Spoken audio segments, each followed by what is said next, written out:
The Galactic Council had made their decision. Earth was finished. The vote was unanimous across all 12 member species. Humanity had fought bravely for 7 years against the Vorn Collective, but bravery was not enough. Their fleets were destroyed. Their colonies were burning. Their homeworld was surrounded by a blockade of 10,000 warships. The Council transmitted their final message to the remaining human survivors. They offered their sympathies. They expressed regret. They moved on to other matters. Ambassador Zeleth of the Karani Dominion closed the communication channel with a heavy heart. She had always found humans fascinating. They were young. They were reckless. They had only discovered faster-than-light travel 2 centuries ago, and yet they had spread across 40 star systems with remarkable speed. Now they would become another footnote in galactic history. Another promising species that burned too bright and died too young. The Vorn Collective was not interested in negotiations. They wanted human territory. They wanted human resources. Most importantly, they wanted the humans gone. The Collective was ancient and powerful. They had conquered 63 species over 10,000 years. Humanity never stood a chance. Everyone knew this. The humans knew this too. That was why the Council found their final transmission so strange. The message came from Earth itself. It was broadcast on every frequency. It reached every ship, every station, every inhabited world in the galaxy. The voice belonged to a human female. She identified herself only as Director Chun. Her words were calm and measured. She thanked the Council for their concern. She acknowledged that humanity's military was broken. She admitted that Earth's defenses were failing. Then she said something that made Ambassador Zeleth's blood run cold. "We did not want to do this. We hoped we would never have to do this. But you have left us no choice. The children are awake now. God help us all." The transmission ended. The Council members looked at each other in confusion.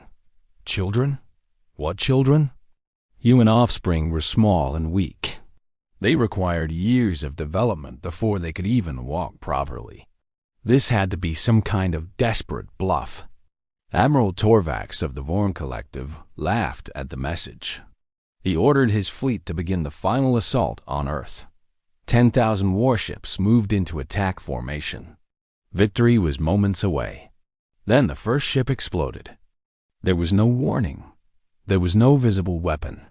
One moment the dreadnought Eternal Conquest was leaving the formation. The next moment it was a cloud of expanding debris. Admiral Torvax demanded answers. His sensors showed nothing. His officers had no explanation. Then another ship exploded, and another, and another. In the span of 30 seconds, 200 Vorn warships ceased to exist. The Admiral ordered an immediate halt. His remaining fleet scattered into defensive positions. Long-range sensors swept the void for any sign of attack. They found nothing. The space around Earth appeared completely empty. There were no hidden weapons platforms. There were no cloaked vessels. There was only darkness and death. A new transmission reached the Vorn flagship. The screen flickered and a face appeared. It belonged to a young human. She looked no older than 15 Earth years. Her eyes were strange. They seemed to glow with a faint golden light. Her expression was completely calm, almost peaceful. She smiled at Admiral Torvax, and he felt fear for the first time in 300 years. "Hello, Admiral. My name is Sarah. I am one of Earth's children. You killed my father at the Battle of Proxima. You killed my mother when you bombed New Shanghai. You killed my little brother when you destroyed the refugee convoy near Jupiter. I have been waiting a very long time to meet you." The Admiral tried to respond, but his voice failed him. The girl's eyes seemed to look directly into his soul. He felt something pressing against his mind, something vast and terrible. His thoughts scattered like leaves in a hurricane. He heard screaming. It took him a moment to realize the screaming was coming from his own crew. "We were an accident," Sarah continued. a mutation caused by radiation from early faster-than-light experiments. The first of us appeared about 60 years ago. We were different. We could do things that normal humans could not. We could move objects with our thoughts. We could see through walls. We could hear radio waves. We could feel the electrical patterns in other minds. The government was terrified of us. They took us away from our families. They put us in special facilities. They studied us. They trained us. They turned us into weapons.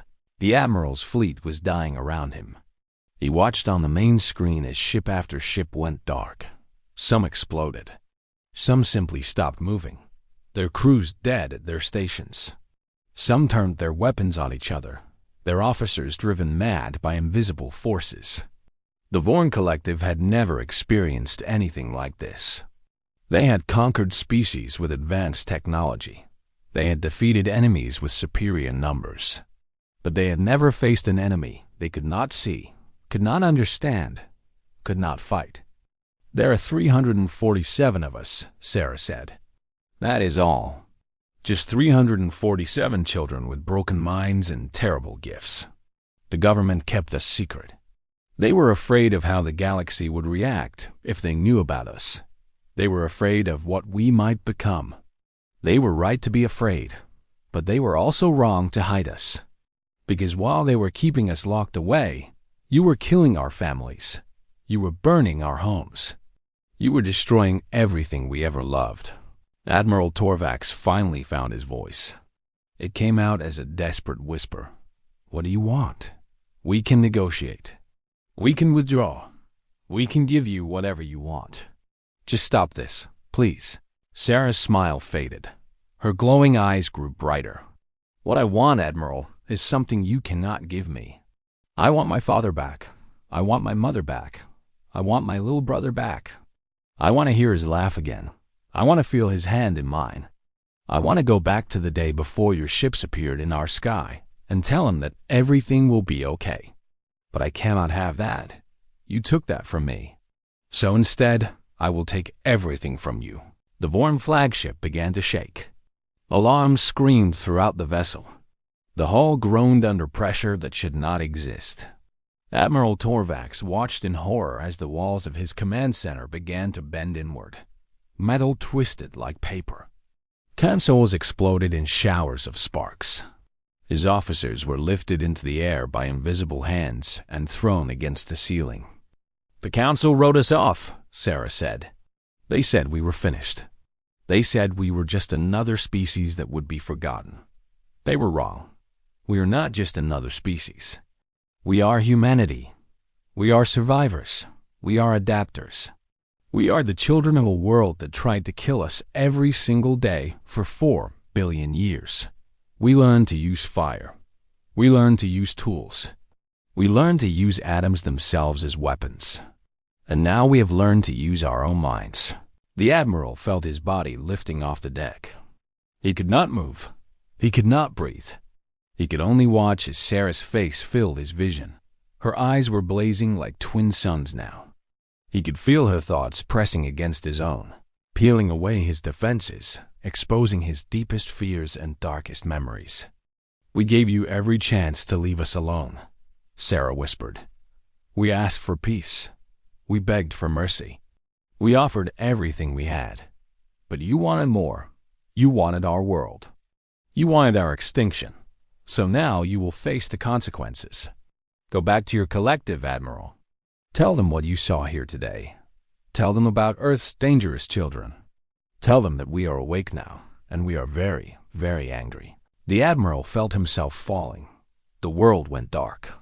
When he woke, he was lying on the deck of an escape pod, drifting through empty space. Around him floated the wreckage of 10,000 warships. He was alone. He was the only survivor. The children had spared him specifically so he could deliver their message. The Galactic Council received the report 3 days later. They watched the recordings from the Admiral's neural implant with growing horror.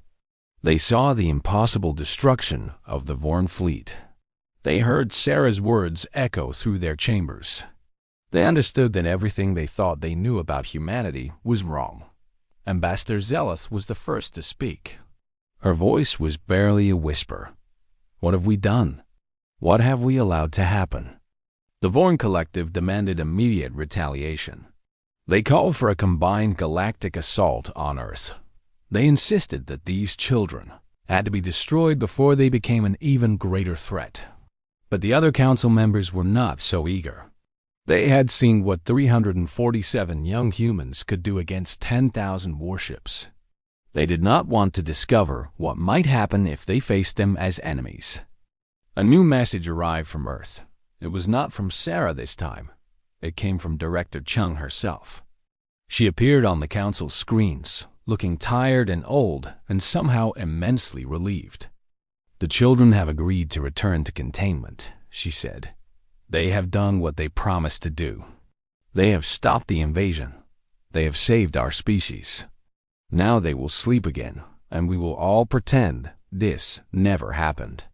But remember this day, council members. Remember what you saw. Remember what you allowed. Remember that we asked for your help, and you turned away. We will not forget. And neither will our children. The screen went dark. The council sat in stunned silence. The Karani ambassador looked around at her fellow members and saw the same expression on every face. It was fear. Pure, primal, unmistakable fear. Humanity had been written off. Humanity had been abandoned. And in their darkest hour, humanity had revealed a truth that would haunt the galaxy for generations to come.